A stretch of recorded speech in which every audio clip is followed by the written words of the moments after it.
ನಮಸ್ಕಾರ, ನಾನು doctor ದೀಪಚಂಗಪ್ಪ, consultant pulmonologist. ಬಹಳಷ್ಟು ಜನ ಪೇರೆಂಟ್ಸ್ ಕೇಳ್ತಾರೆ, ಡಾಕ್ಟರ್ ನಮ್ಮ ಮಕ್ಕಳಿಗೆ ನಾನ್ ವೆಜಿಟೇರಿಯನ್ ಫುಡ್ ಯಾವಾಗ ಇಂಟ್ರೊಡ್ಯೂಸ್ ಮಾಡಬೇಕು ಅಂತ. ನಾನ್ ವೆಜ್ ಫುಡ್ಡಲ್ಲಿ ಕ್ವಾಲಿಟಿ ಪ್ರೋಟೀನ್ಸ್ ಇರುತ್ತೆ. ಅದರಿಂದ ಮಕ್ಕಳಿಗೆ ನಾನ್ ವೆಜ್ ಫುಡ್ ಇಂಟ್ರೊಡ್ಯೂಸ್ ಮಾಡೋದ್ರಿಂದ ಅವರಿಗೆ ಪ್ರೋಟೀನ್ ರಿಕ್ವೈರ್ಮೆಂಟ್ ಏನಿದೆ ಅದು ಈಸಿಯಾಗಿ ಫುಲ್ಫಿಲ್ ಆಗುತ್ತೆ.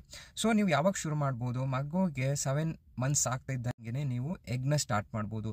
ಯಾವಾಗಲೂ ಮಕ್ಕಳಿಗೆ ಎಗ್ಸ್ ಕೊಡುವಾಗ ಎಲ್ಲೋ ಏನಿರುತ್ತೆ ಅದರಿಂದ ಶುರು ಮಾಡಬೇಕು. ಅದನ್ನು ನಾವು ಎಗ್ ಯೋಕ್ ಅಂತ ಹೇಳ್ತೀವಿ.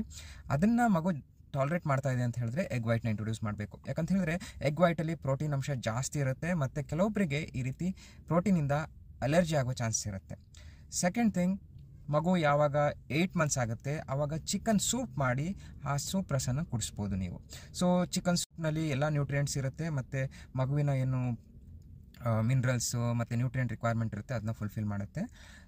ಮಗು ಯಾವಾಗ 9 to 10 ಮಂತ್ಸ್ ಆಗುತ್ತೆ ಆವಾಗ ನೀವು ಚಿಕನ್ ಪೀಸಸ್ ಬೇಯಿಸಿರೋದು ಮ್ಯಾಶ್ ಮಾಡಿ ಸಾಫ್ಟ್ ಆಗಿರೋಂಥ ಚಿಕನ್ ಪೀಸಸ್ನ ಇಂಟ್ರೊಡ್ಯೂಸ್ ಮಾಡ್ಬೋದು. ಮತ್ತು ಫಿಶ್ ಕೂಡ ನೀವು ಇಂಟ್ರೊಡ್ಯೂಸ್ ಮಾಡ್ಬೋದು. ಚಿಕನ್ನು ಶ್ರೆಡ್ಸ್ ಮಾಡಿ ಸಾಫ್ಟ್ ಆಗಿ ಕೈಯಲ್ಲಿ ಪ್ರೆಸ್ ಮಾಡಿಬಿಟ್ಟು ಮಗುಗೆ ಕೊಡಬೇಕು ಟು ಅವಾಯ್ಡ್ ಚೋಕಿಂಗ್. ಮಗುಗೇನಾದರೂ ಈ ಥರ ನಾನ್ ವೆಜಿಟೇರಿಯನ್ ಫುಡ್ ತೊಗೊಂಡಾಗ ಅಲರ್ಜಿ ಆಗ್ತಾಯಿದೆ ಅಂತ ಹೇಳಿದ್ರೆ ಅದನ್ನು ಮತ್ತೆ ರೀಚಾಲೆಂಜ್ ಮಾಡೋದಬಾರ್ದು. ಅಲರ್ಜಿ ಸಿಮ್ಟಮ್ಸ್ ಏನು? ಮೋಷನ್ನಲ್ಲಿ ಬ್ಲಡ್ ಹೋಗೋದು, ಫುಡ್ ತೊಗೊಂಡಾಗೆ ವಾಮಿಟ್ ಆಗೋದು ಮತ್ತು ಲೂಸ್ ಮೋಷನ್ ಸ್ಟಾರ್ಟ್ ಆಗೋದು. ಇವೆಲ್ಲ ಅರ್ಲಿ ಅಲರ್ಜಿ ಸಿಮ್ಟಮ್ಸ್. ಆ ರೀತಿ ಏನಾದರೂ ಆದರೆ ನಿಮ್ಮ ಡಾಕ್ಟರ್ನ ನೀವು ಕನ್ಸಲ್ಟ್ ಮಾಡಬೇಕು. Thank you very much.